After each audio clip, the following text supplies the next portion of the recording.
जय जय रघुवीर समर्थ। जय जय रघुवीर समर्थ। जय जय रघुवीर समर्थ। उपस्थित सर्व श्रोतेजन हो, आपणा सर्वांचे आजच्या या ग्रंथ वाचनाच्या उपक्रमात चैतन्य आगमन हे चॅनल हार्दिक स्वागत करीत आहे। आजचा आपला ग्रंथ वाचनाचा दिवस क्रमांक 110, तारीख 20 एप्रिल 2026 व वार सोमवार। सध्या आपण समर्थ श्री रामदास स्वामी लिखित सार्थ श्री दासबोध या ग्रंथाचे क्रमशः वाचन करीत आहोत। तेव्हा आजच्या वाचनास सुरुवात करण्यापूर्वी प्रथम आपण समर्थ श्री रामदास स्वामी यांना गुरुवंदना अर्पण करूया। गुरुर ब्रह्मा गुरुर्विष्णू गुरुर्देवो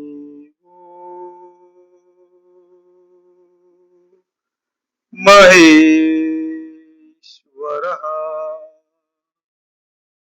गुरुर् साक्षात् परब्रह्म तस्मै श्री गुरवे नमः। तस्मै श्री गुरवे नमः। तस्मै श्री गुरवे नमः। जय जय रघुवीर समर्थ। आता आपण सार्थ श्री दासबोध या ग्रंथाच्या श्रवणाच्या फलश्रुतीचे वाचन करूया। या फलश्रुतीची महती समर्थ श्री रामदास स्वामी यांनी त्यांच्या सार्थ श्री दासबोध या ग्रंथातील प्रथम दशकातील प्रथम समासात वर्णिलेली आहे। तेव्हा या फलश्रुतीचे आता आपण वाचन करूया। सर्व संशय एकदम नाहीसे होऊन क्रियेमध्ये म्हणजे आचारामध्ये ताबडतोब फरक पडतो। इथे समर्थ श्री रामदास स्वामी आपणा सर्वांना सांगू इच्छिता आहेत की जो कोणी व्यक्ती सार्थ श्री दासबोध या ग्रंथाचे वाचन किंवा श्रवण नित्य नियमाने करेल त्या व्यक्तीच्या आचरणामध्ये ताबडतोब फरक पडतो। सायुज्य मुक्तीचे रहस्य कळून येऊन तिच्या प्राप्तीचा सुलभ मार्ग सापडतो। दुसऱ्या बिकट साधनांचे कारण पडत नाही। अज्ञान, दुःख व भ्रांती यांचा नाश होऊन तत्काळ ज्ञानाचा लाभ होतो, अशी या ग्रंथाची फलश्रुती आहे। योग्यांचे परमभाग्य असे वैराग्य अंगामध्ये बांधते। विवेक व चातुर्य यथा योग्य प्राप्त होते। जे कोणी संशयग्रस्त, अवगुणी व अवलक्षणी असतील ते सुलक्षणी, धूर्त, तत्ववेत्ते, चतुर व समयज्ञ असे होतील। आळशी असतील ते उद्योगी होतील। पाप्यांना पश्चाताप होऊन ते शुद्ध होतील आणि भक्ती मार्गाचे निंदक असतील तेही भक्ती मार्गाला वंदन करू लागतील। बद्धांचेच मुमुक्षु होतील व मूर्ख अति दक्ष होतील। अभक्तांना भक्ती मार्गाच्या योगाने मोक्ष मिळेल। अनेक दोषांचा नाश होऊन पतित असतील तेच पावन होतील। तात्पर्य, हा ग्रंथ नुसता ऐकल्याने प्राण्याला उत्तम गती मिळेल। देहबुद्धीमुळे येणारे अनेक प्रकारचे धोके, संशयाचे अनेक धागेदोरे, संसारांतील अनेक उद्वेग हा ग्रंथ ऐकल्याने नाश पावतील। हा ग्रंथ ऐकल्याने अधोगती चुकून मनास विश्रांती व समाधान मिळेल, अशी या ग्रंथाची फलश्रुती आहे। ज्याचा भावार्थ जसा असेल तसे त्याला फळ मिळेल. जय जय रघुवीर समर्थ. आता आपण सार्थ श्री दासबोध या ग्रंथाच्या क्रमशः वाचनास सुरुवात करूया. आजपासून आपण नवविधा भक्तिनाम या 4थ्या दशकाच्या वाचनास सुरुवात करीत आहोत व आज या दशकातील पहिला समास ज्याचे नाव आहे श्रवण भक्ती, तर या समासाचे वाचन करण्यास आज आपण प्रारंभ करूया.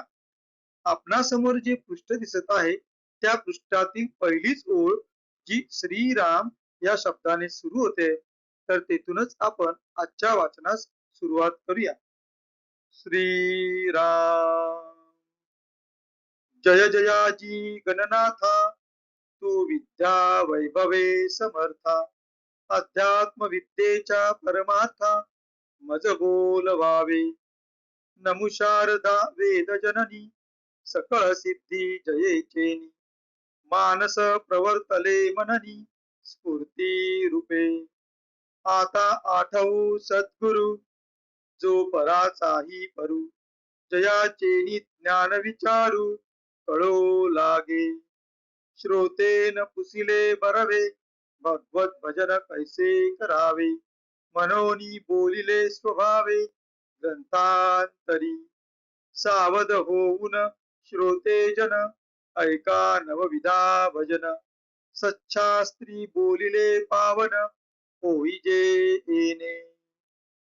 आता समर्थ श्री रामदास स्वामी आपल्याला जी नवविधा भक्तीचे प्रकार म्हणजे भक्तीचे जे नवविविध प्रकार आहेत ते समर्थ श्री रामदास स्वामी आपल्याला सांगत आहेत व त्याला आधार म्हणून स्कंद 7:5-20 या श्लोकाचा त्यांनी येथे आधार घेतलेला आहे. तर हा श्लोक असा आहे.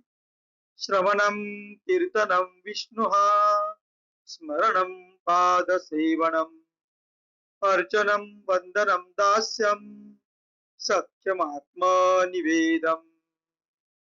या श्लोकाचा आधार घेऊन समर्थ श्री रामदास स्वामी आपल्याला भक्तीचे नवविध प्रकार सांगत आहेत. श्रवण, कीर्तन, विष्णुहा स्मरण, पाद सेवन, अर्चन, वंदन, दास्य, सख्य, आत्म निवेदन ऐसे नवविधा. नवविधा भजन बोलिले, तेची पुढे प्रांजळ केले, श्रोती अवधान दिधले पाहिजे आता. प्रथम भजन ऐसे जाण, हरिकथा पुराण श्रवण, नाना अध्यात्म निरूपण ऐकत जावे. कर्म मार्ग, उपासना मार्ग, ज्ञान मार्ग, सिद्धांत मार्ग, योग मार्ग, वैराग्य मार्ग ऐकत जावे. नाना व्रतांचे महिमे, नाना तीर्थांचे महिमे, नाना दानांचे महिमे ऐकत जावे. जय जय रघुवीर समर्थ. तर आज या 4थ्या दशकातील पहिल्या समासातील 10 ओव्यांचे आपण वाचन केले आहे. आता या 10 ओव्यांचा मराठीतील अनुवाद आपण वाचूया. आपणासमोर जे पृष्ठ दिसत आहे त्या पृष्ठातील पहिलीच ओळ गजानन महाराजा या शब्दांनी सुरू होते. तर तेथूनच आपण आजच्या मराठीतील अनुवादाच्या वाचनास सुरुवात करीत आहोत. गजानन महाराजा आपला जय जयकार असो, तू विद्या वैभव यांनी समर्थ आहेस. अध्यात्म विद्येचे रहस्य मजकडून बोलवावे. सर्व सिद्धी प्राप्त करून देणारी जी वेद माता शारदा, तिला आता नमस्कार करू. तिच्या कृपेनेच मनाला मनन करण्याची स्फूर्ती उत्पन्न झाली. जो ईश्वराचा ईश्वर व ज्याच्या कृपेने ज्ञान विचार कळू लागतो अशा सद्गुरूचे आता स्मरण करू. श्रोत्यांनी योग्य विचारले की भगवत भजन कसे करावे, म्हणून इतर ग्रंथांत ह्याविषयी जे सांगितले ते आता सांगतो. श्रीमद भागवत हे सच्छास्त्र आहे. त्यात स्कंद 7:5 प्रल्हाद मुखाने भक्तीचे नवविधा प्रकार सांगितले आहेत. ते पुढे स्पष्ट करून सांगतो. एकाग्रतेने ऐकावे. आता श्रोत्यांनी सावध होऊन चांगल्या शास्त्रग्रंथात सांगितलेले 9 प्रकारच्या भक्तीचे निरूपण ऐकावे. त्या योगे पावन व्हा. 9 प्रकारची भक्ती आता स्पष्ट करून सांगतो. श्रोत्यांनी लक्ष द्यावे. श्रवण, कीर्तन, विष्णू स्मरण, पादसेवन, अर्चन, वंदन, दास्य, सख्य व आत्मनिवेदन असे 9 प्रकार तेथे सांगितले आहेत. हरिकथा व पुराण तसेच अध्यात्म निरूपण ऐकणे ही पहिली भक्ती श्रवण भक्ती होय. परमात्मा सगुण निर्गुण उभयरूप असल्यामुळे त्याच्या सगुण लीला ऐकाव्यात व अध्यात्म ऐकावे म्हणजे सगुण चरित्र श्रवणाने भक्तीचे उद्दीपन होते व अध्यात्म श्रवणाने ज्ञानबोध होतो व ह्याप्रमाणे ज्ञान भक्तीचा लाभ होतो.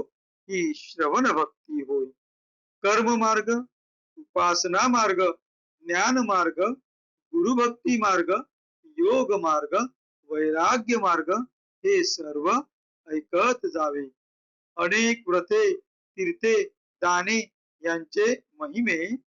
जय जय रघुवीर समर्थ. आता यापुढे समर्थ श्री रामदास स्वामी जे अनेक महिमांचे वर्णन करीत आहेत ते आपण पुढल्या भागात वाचूया.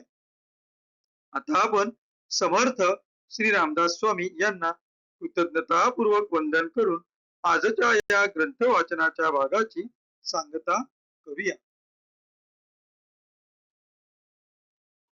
शुकासारिके पूर्ण वैराग्य जाचे, वसिष्ठा परिज्ञान योगेश्वराचे, कवी वाल्मिका सारिका मान्य ऐसा, नमस्कार माझा सद्गुरु रामदासा. जय जय रघुवीर समर्थ. उपस्थित सर्व श्रोतेजन हो, आपण सर्वांनी ग्रंथाच्या या भागाचे अगदी मनपूर्वक श्रवण केल्याबद्दल आपणा सर्वांचे अनेक अनेक आभार. आपणा सर्वांना अनेक अनेक धन्यवाद व एक नम्र विनंती.